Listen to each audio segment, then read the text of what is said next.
We're now going to be reading the new chapter in Logistics by Miracle, chapter 15. This will be the end of this section in the secret team.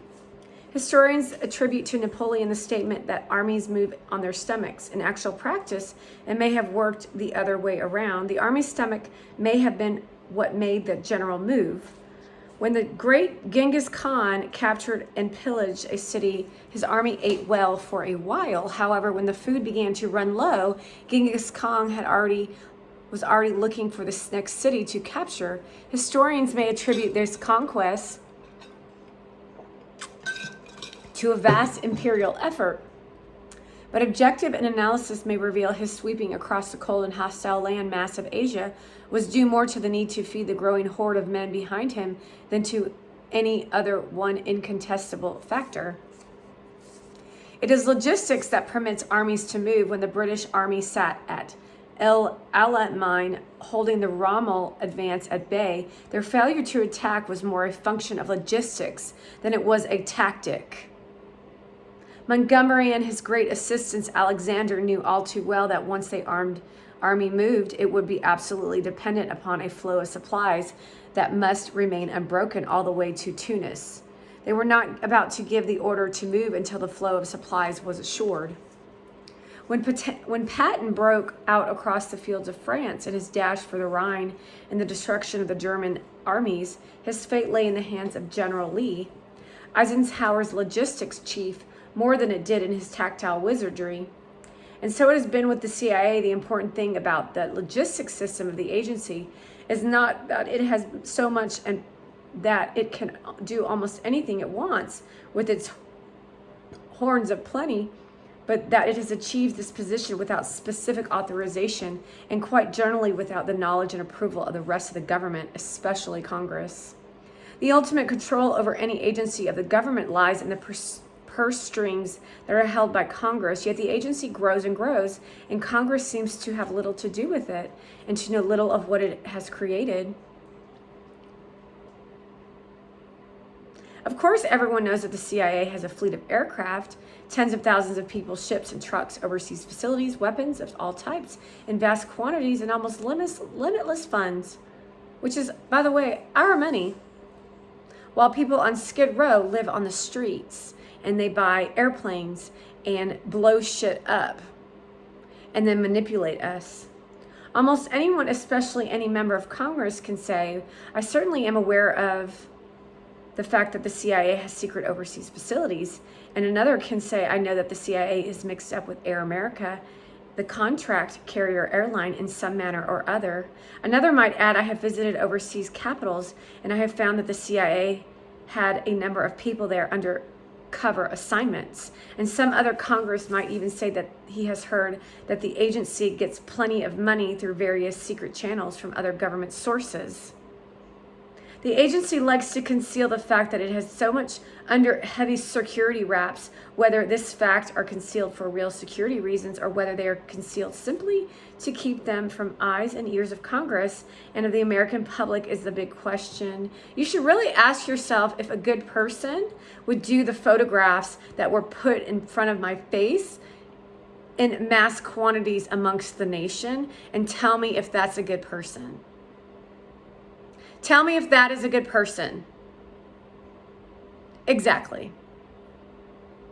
Actually, the CIA prefers to keep its wealth under security so that all Americans, including the members of Congress, do not know how much it has and how they got it. There are a very, very good chance that the other nations of this world have a much better idea of what the CIA has in their countries than we do in this country. They make it their business to know, and we do not. We have just let it happen before our eyes without ever making a real investigation of the facts. If everyone else in the world knows, why shouldn't we? If Greece is the locale of one stockpile and they know what is in it, and if Turkey, Iran, and Jordan all have stockpiles in their countries and know what they contain and where they are, what makes someone here think that they do not talk to each other and compare notes? As a matter of fact, they do not compare notes. They use each other's knowledge to improve their own game. So if I say this, this is a response. And then if you say this, this is a response. And then if you say this and this, then that's the response. And that's this response over there. And this is how I get control.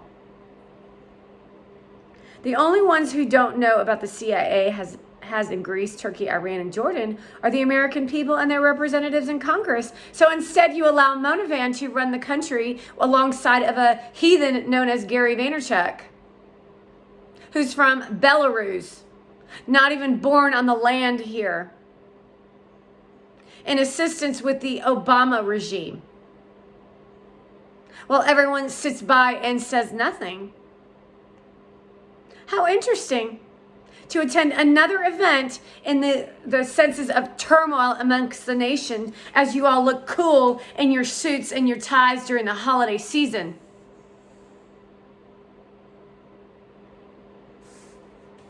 Merry Christmas. Oh, wait, you're Jewish. I forgot. You don't even celebrate Christmas. And neither does that hoe trash. However, she likes to get Christmas presents at the holidays. So I'd love to see what Christmas present you'll be buying for her this year, because I would love to see how you step out of your religion to buy her a Christmas present. And for all those congressmen who know about the agency, there are no one who can say that they know all the things the agency has of all kinds. Each congressman may have a smattering or of knowledge of some of the things that the agency has, but the CIA has achieved the vast wealth in manpower, money, and materials, as well as facilities all over the world without the knowledge of the rest of the government. This means that the rest of the government does not know about it in total. All in one place, as in Congress, undoubtedly someone from the CIA and perhaps from the executive branch of the government may say, that is not exactly right. We are fully aware of the total inventory of the agency. Okay. We are aware of its manpower resources and of its goods all over the world, and we have an inventory of its facilities and installations, including those in foreign countries. Certainly, there is no need to doubt or to question such a blanket statement of faith. Someone there must be a fairly accurate total of what the CIA is supposed to have, but at that point, one will be confronted with the tautology. This inventory of the agency lists everything that the agency has. Therefore, everything that the agency has is listed in its inventory. For the CIA, the idea of property takes on the new meaning. Any other agency of the government that wanted to use 100 trucks would have to buy 100 trucks or make some arrangement with another agency of the government or with a private organization to acquire the trucks. And that agency would have to show in its budget an expenditure of a certain amount of its funds for the purchase or lease of the 100 trucks. In other words, its utilization or ownership of property could be verified and accounted for by reviewing or auditing its appropriated funds. The CIA can use the CIA and can acquire and own 100 trucks without any budgeted fund transaction at all.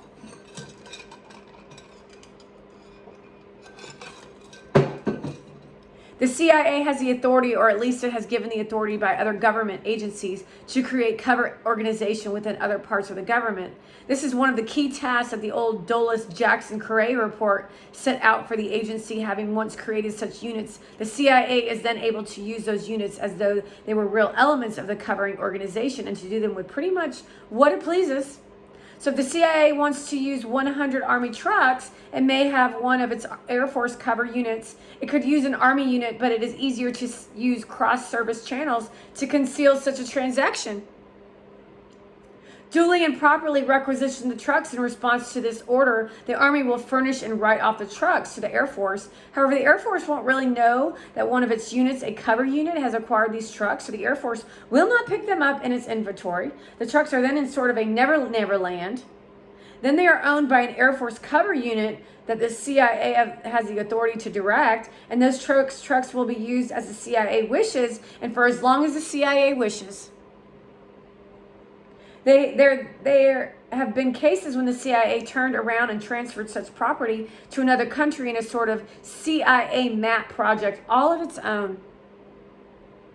In this matter, only one of the numerous variations, the agency has acquired countless mountains of material which it stockpiles, uses, loses, gives away in just plain warehouses all over the world. Even the agency doesn't know what it all is and where it all is. No one in the government really knows how much the agency has. A corralling of the statement in this agency has been able to stockpile money in a somewhat similar manner, because if it had money to buy trucks and then was never billed for them, it still has those funds to spend elsewhere.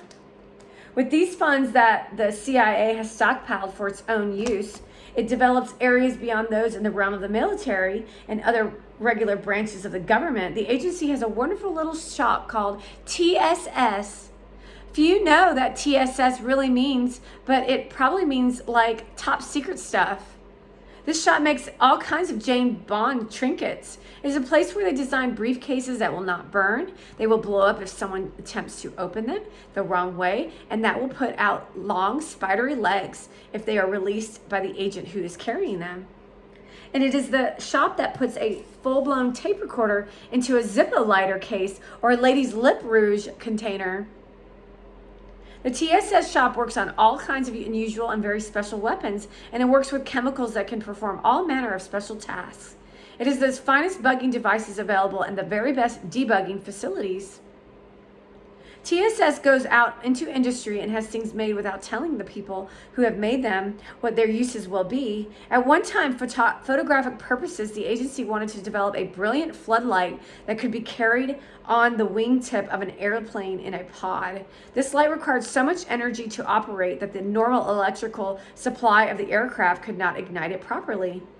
The agency then developed with it the help of a private corporation, a generator driven by a propeller attached to the pod. This small propeller was so efficient that it could drive a generator for the floodlight to illuminate an entire area below the plane. Although this was a splendid development, it was found that in a tactical situation, the worst thing you could do was to send a plane into a hostile situation lit up like the sun. This would be an easy target for ground gunners. The next step was to synchronize the light in the camera shutter to the point that the flash would be so brilliant and so brief that an unwitting ground party would not realize it had blinked. This created new problems. A whole new automated photographic and lighting system had to be developed. This was done, and the agency aircraft can now approach targets in the dark, even at times in an engine out or engine idling glide for silence, and take high-speed pictures without anyone on the ground knowing what they have been photographed. TSS was able to make another advance in aerial photography. The U-2 had proved that it could fly across denied or unwitting territory without notice or without danger from attack because of its speed, altitude, and range. It was also a relatively small radar target. However, the flight altitude at which the U-2 operated, any normal aerial camera was being pushed to its limits. The camera lens had to focus on the target area and put what it saw on film as precisely as possible. At some point, the lens became better than the film paper. This meant that the image that the lens put on the paper was finer than the grade and grain of the paper. Therefore, the process of enlarging such pictures and then enlarging them again and again became limited, not because of the lens could not accurately transmit the image, but because the paper itself had a grain structure that began to break down the detail after a certain amount of enlargement. By working with this problem, TSS and its corporate research associates were able to create a means by which enlargement could be carried so far, for example, that it could distinguish between an oval table or round table of about 4 feet in diameter from an operational altitude of the U-2 or even higher. This became a most useful facility in the days of the U-2, but it has not reached the zenith of its utility until the agency went into space. Now the Spy in the Sky orbital laboratories park out in space at about 110 miles mean altitude and take very valuable pictures of the Earth's surface on predetermined schedules or on signals. For example, such pictures of the Chinese atomic energy facilities clearly delineate between dry drying flats and moist drying plate flats. The continuing variations give a fairly accurate estimate of the rate of activity and the facility. These developments have led to policy problems that this country has not faced up to, primarily because so few people really know about them. They are hardly secret from our enemies, and for that matter, they are not secrets from our friends. They are kind of secrets we keep from ourselves in order the secret operations may be continued in the hands of the ST. For example, Secretary of Defense Laird has made a strong case before the Congress on behalf of the development of the B-1 supersonic bomber, which the U.S. Air Force states it will need for the defense of the country in the decade of the 80s. As a function of the presentation to Congress, Mr. Laird gave information about the Soviet supersonic bomber, which he had clearly been built and flown. As a result of the impact of this information, he drew the conclusion that the United States must get on with a project to build a bomber that would be equal to or even better than the Soviet bomber. In support of what he had been saying about the Soviet bomber, he gave sufficient details of the new plane to artists to permit them to arrive at a suitable pictorial representation of it. A copy of the artist's conception of the Soviet bomber appeared in an issue of Time magazine and was used as a periodical as the basis for a strong article in support of a cash program to build an American supersonic boom bomber without delay. This whole process, which most Americans will recognize as a familiar pattern used for submarines, supercarriers, and for missiles, is intended to make everyone believe that we are behind the Russians and that we must catch up. We must close the bomber gap. To the tune in the opening request for $11 billion, Congress is supposed to vote for production for the bomber based on the information given in limited fashion and upon a poor picture of an alleged flying aircraft. When the stakes are so high and so costly, it is time that the intelligence community and the DoD give up the facade of secrecy.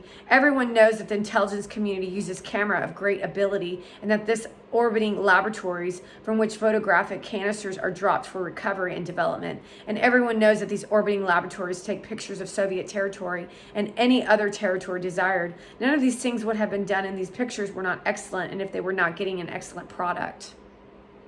Therefore, the intelligence community has hard information about a bomber, which includes photographs and of that bomber, which should, if not, show the actual pictures of the bomber to Mr. Laird, to the President, to the Congress, and most of all, the American public and to the whole world. What possible case can be made for keeping such things secret? Which, especially when they are asking for $11 billion, is the reason they do not show these pictures to Congress the fact that they do not have these pictures? And if they do not have the pictures, why not? Is it because they have been unable to find the bomber and to get a picture of its outside, its hangar? Or perhaps their conjecture about the bomber is a bit premature and that the bomber is perhaps only on a Soviet drawing boards like too many American bombers. Of course, there are technical problems. An orbiting photographic laboratory can only take a useful picture of such a bomber at a certain optimum times in the orbiting periodic tables, and an orbiting lab can be tracked by the Soviets and they can hide the bomber whenever they know a satellite suspected of being a photographic type is due to fly by the same token. There are tactical things the intelligence community can and should be doing to get such pictures anyhow. They are now established to get second best picture or none at all. If the long ears of electronic intelligence and of the other sensors tell us that the Russians are flying a new supersonic bomber, then there are other ways of getting its picture of getting so much concrete information about it that we do not have to depend on incomplete data. This is what an intelligence agency should be for instead of a lot of other things that it should rather be for. Such frankness openly discussed that the openly aired would give up nothing to our enemies and would in the long run improve the total program. It would be most helpful and it would save billions of dollars. However, so many of these things that the wonders of the U.S. industrial capability have developed for the CIA and for its TSS have been kept under wraps.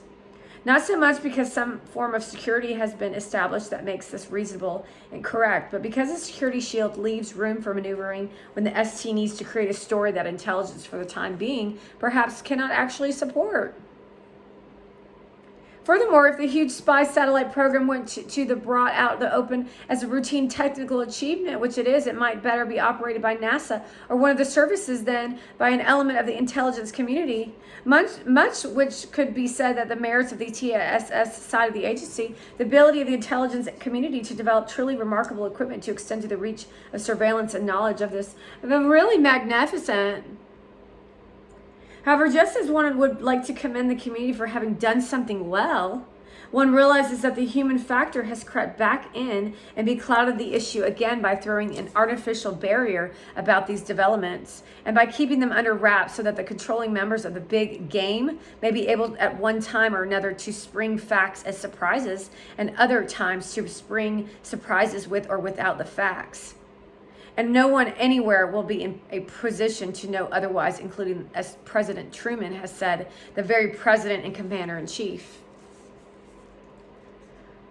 What is so miraculous about the agency's logistics system is that it has grown to such tremendous proportion in spite of the fact that the NSC director specifically stated that the CIA should not have been the man, money, and materials to pursue operations until the CIA had been directed to carry them out by NSC in the first place.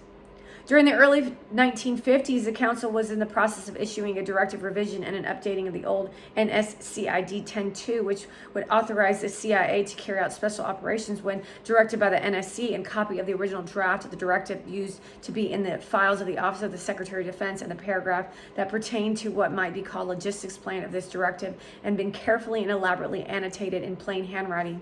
The handwriting was that the President, Dwight D. Eisenhower, he wanted to make it so certain that the agency could not acquire the logistics base for regular operations that he wrote into the directive his own stipulations.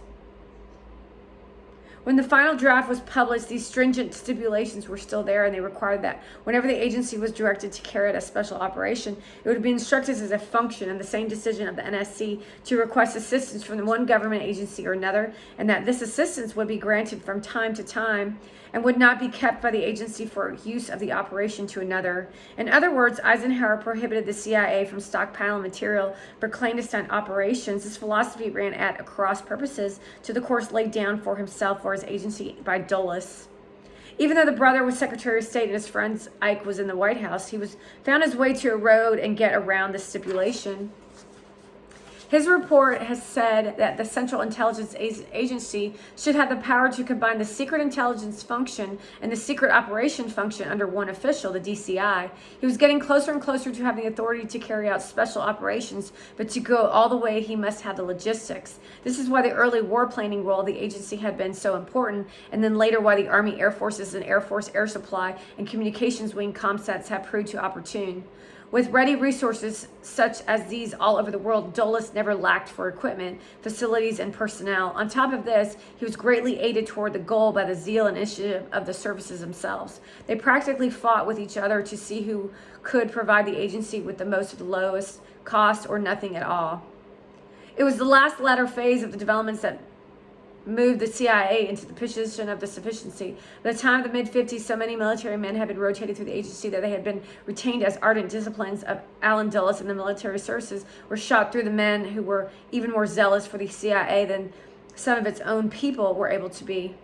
When the agency had not figured out some way to get something it wanted, or when its own straight-laced manner, and there were some straight-laced people in the agency, it could not bring itself to suggest that one of the services should do this, and that its frequency happened that a general or other ranking individual, still carried away by the fun and games fever as his agency tour, would set up the procedures whereby the agency would get exactly what it wanted.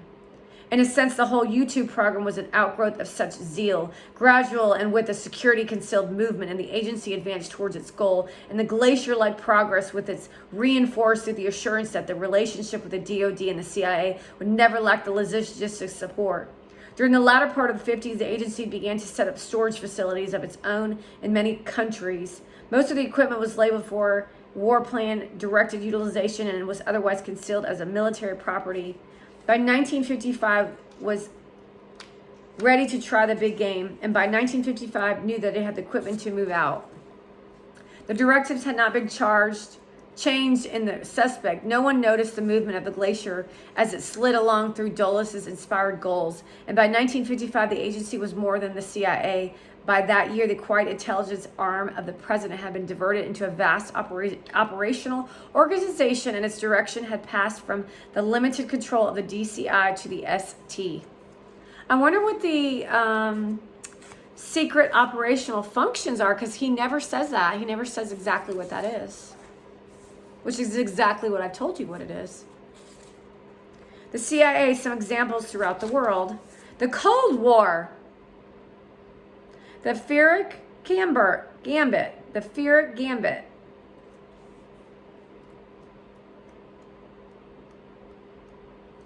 Mission astray. Soviet gamesmanship.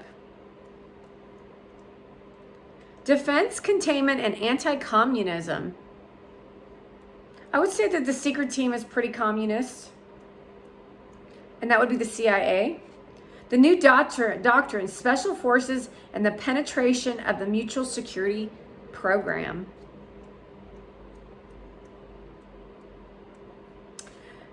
Khrushchev's challenge, the U-2 dilemma. Time of covert action, U-2 to the Kennedy inaugural. Camelot, from the Bay of Pigs to Dallas, Texas.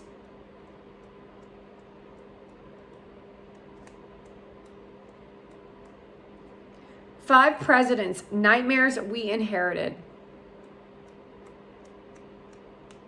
And that's the last chapter. So we've read this much, and we have this much to go. Wow, I'm so proud of this nation for all that it has to offer the American free people, which is a brand of lies. And then you've invited horrors into this country known as Russians, Nicaraguans, Mexicans,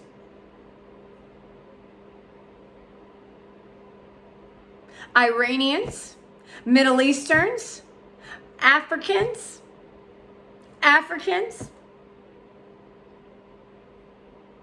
never once taking a look at what this nation actually represents except for a brand for you to succeed. Where's my money? Where's my handout? They give you all kinds of free stuff in America. I do nothing. I just sit at home. They give me all kinds of money. They have no expectation for morality. You do what you want. It's a free country.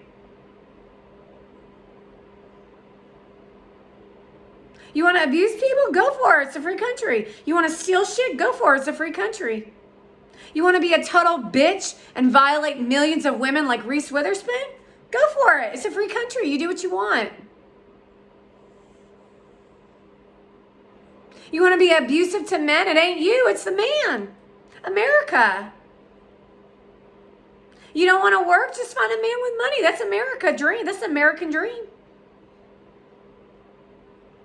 You don't want to say nothing about nothing? You just put on a fake face. That's how you win here in America.